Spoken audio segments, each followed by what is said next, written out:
Let's do this one while the sun is still shining on the paper, illuminating our path. As we talk about a particle, it is traveling along the x-axis with a velocity of v of t equals t cubed minus 15t squared plus 62t minus 48 for that interval from 0 to 8. So we have this situation, and this is the velocity, okay?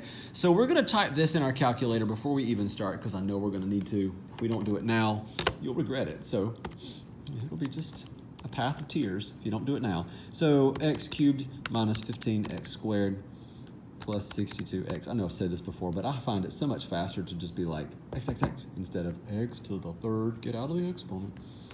By the time I explained that, I could have finished. Okay, I'm going to graph from 0 to 8. Just good practice on the calculator. If we press window and we go from 0 to 8, we don't know what the y values are, and we can kind of look here, but let's not. Once you have the x values entered, from there, I was trying to say that, my tongue got caught, tongue got tied. Zoom 0, and that's going to automatically adjust the y values, and you can see it's the same thing you have on your paper. But now that we know this, we have it here, we can kind of talk about it. So before we even read the questions, let's just discuss. One-sided discussion because it's a video, but let's discuss. Here we go. What do you think about this? Thanks, I appreciate it. What color should I use? Oh, red? Okay, will do. Oh, you like this? I do too. Velocity? Negative velocity? Oh, you say it's not negative because it's going up? Oh no, that means the velocity is increasing, but it is still negative. So this technically would be a positive acceleration from here to here, and a negative acceleration from here to here, and a positive acceleration. I'm glad we're having this discussion. And so all this is going to be moving backwards. Oh, but it's moving forward. No, it's increasing in its velocity, but it's still going to have a negative area right here, and that means that since this particle is traveling along the x-axis, it's moving in a negative direction here. Oh, let's do that. And a negative direction here, and then positive. We'll use green for positive. And then it looks all Christmassy. There we go.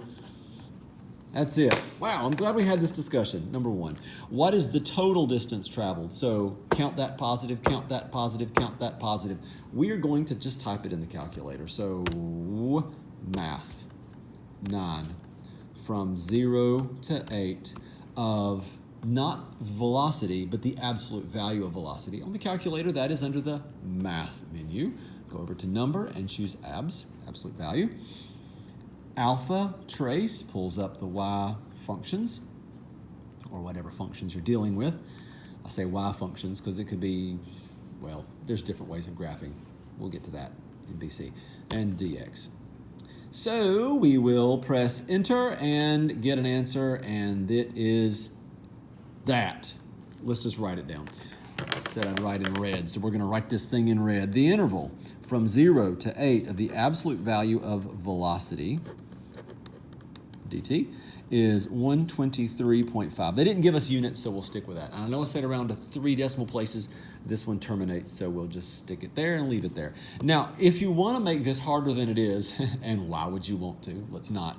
But if you wanted to make it harder than it was, and it might be necessary sometimes, given the context, to do this, you might need to switch to pencil and say, oh, you know what? I'm really going to find the interval from 0 to 1. That's 1. We could assume that. No, actually we can't. We could confirm that on the graph, but let's not. Of the velocity, and add the area from 1 to 6 of the velocity, and dt, we'll turn that plus to a dt, and then add the area from 6 to 8 of the velocity. And this is wrong because this area is negative, but I want to count it positive, so we'll change its sign. This area is negative, and I want it to be positive, so we'll change its sign. There we go. This will give us the same thing. And again, I am assuming that those are the x-intercepts, and actually they are. I've engineered it that way, so good to know. So now it says, what is the displacement of the particle during this time interval? So how far did the particle move? Well, it moved backwards, it moved forward, it moved backwards again. So from its starting place, and we don't know that yet, we do in the next problem, but from that starting place, we'll just find how far it moved. So just calculator, math, wrong one, math 9, math 8 is going to give me a derivative. I don't want a derivative, I want an integral. There we go, and 64. So total, we moved forward 64. We moved backward some, moved forward some, but we netted a gain of 64. Given that the particle was at position x equals 3 at t equals 0, find the position of the particle at t equals 8. Okay, now it's getting wordy. I'm going to go ahead and blurt out the answer, 67, and then we'll talk about where 67 comes from. So I started at 3. 3, so there's the number line, and this little particle is moving back and forth. But at the beginning of time, it was sitting on 3, and then it moved a lot, backwards, forward, backward, and in the end, I ended up with 3 plus 64, and it landed on 67. So it went all kinds of forward and backward and landed on 67. What is the position of the particle when it is furthest to the left? Whoa, what? What? Huh? Furthest to the left? What are you even talking about? How do I find it? I'm panicking. No, you're not. No, you're not. You're not going to panic. You got this. I want to know a minimum position. Okay? I'm going to start doodling my thoughts here in green. Furthest to the left is a minimum position. All right? Maximums and minimums occur where the derivative equals 0 at the endpoints of an interval or where the derivative doesn't exist. Okay? Let me wave my hands wildly so you're listening while I talk. Maximums and minimums occur where the derivative, and we're talking velocity, where the velocity equals 0 or at the end points of an interval, I'm just randomly putting some thoughts, or where the velocity does not exist, okay? I'm going to consider all these things. All right, so bear with me. Therefore, I need to consider where my velocity is 0. That happens at 1 and at 6. Is it truly 1 and is it truly 6? Let's just go ahead and confirm it. I'm going to go to the table, plug in a 1, yes. Plug in a 6, yes. It is. Done. Good guessing, fantastic. So I'm going to consider 1 and 6. I'm also going to consider the endpoints of my interval, which will be 0 and 8. And I'm also going to consider where my velocity doesn't exist. You know what? My velocity is a continuous function. I can see it graphically. I can see it equationally. So there we go. This is an extreme value theorem question. It really is. So we're going to just dive into it from an extreme value point of view. At, and this is the fun one here. Let's make a chart, not use red. At t values, we're going to have the displacement at that value. S of t is going to be the displacement. So within the context of this, if this was a free response question, someone's going to look at this and be like, what's S? What's S? So just to clarify, I'm going to say that S of t is displacement. Okay. Let's do it. Endpoints of the interval, 0 and 8. Where the derivative equals 0, 1, 6. That's it. That was an awkward gap there, wasn't it? That 8's like, wait for me. So I'm going to test all these points. Am I going to test all these points? No, I'm not. I'm not. Okay, and here's why not. I'll just go ahead and tell you why not. Because this is going to be fun. At 6, I could do it, but I would be wasting my time because the particle begins at 3. Let's just go ahead and start there. We know that automatically. And then moves further to the left. Negative area, this will not be the minimum. Automatically we know it, but we ruled it out. So then we're sitting over here, and then we're going to move to the right, and then back to the left. Because at 6, we transitioned from moving to the right, then to the left. Our particle went to the right, then to the left, and that moment of turn was at 6.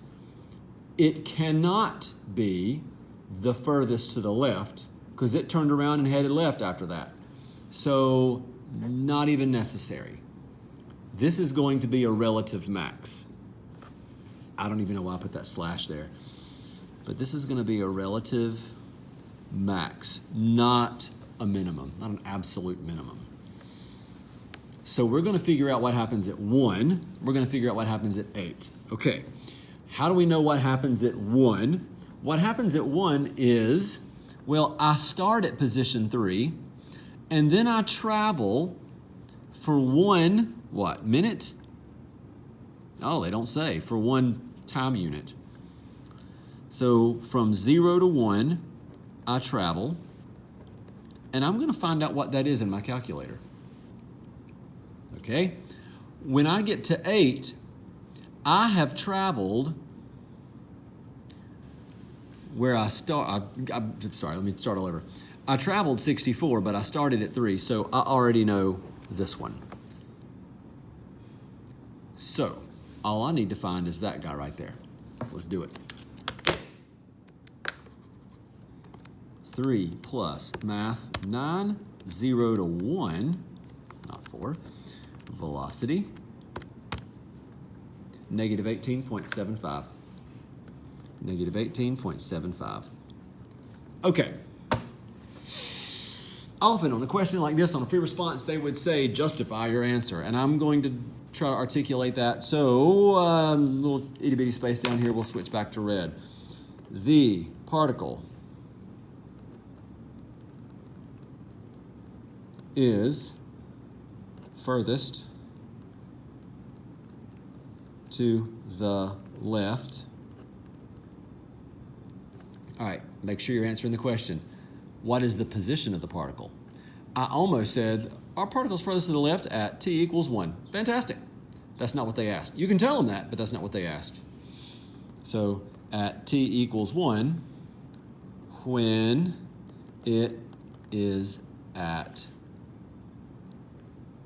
x equals negative 18.75. I say x equals because it's moving along the x-axis. Sometimes they will give you this little function right here, and then they'll give you some displacement formula. I called it S. You could call it X because you're moving along the x-axis. I don't know why I used S instead.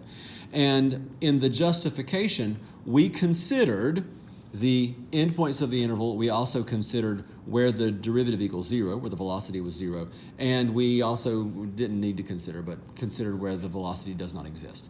Okay, one more question in this, and we will use red.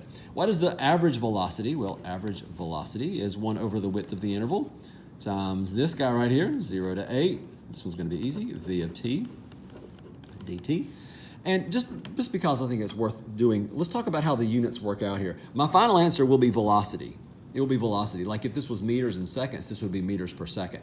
Because the integral of velocity is going to give me meters, but I would be dividing by seconds, so we have meters per second. So I have 1/8 times this guy. We already found it to be 64, and we get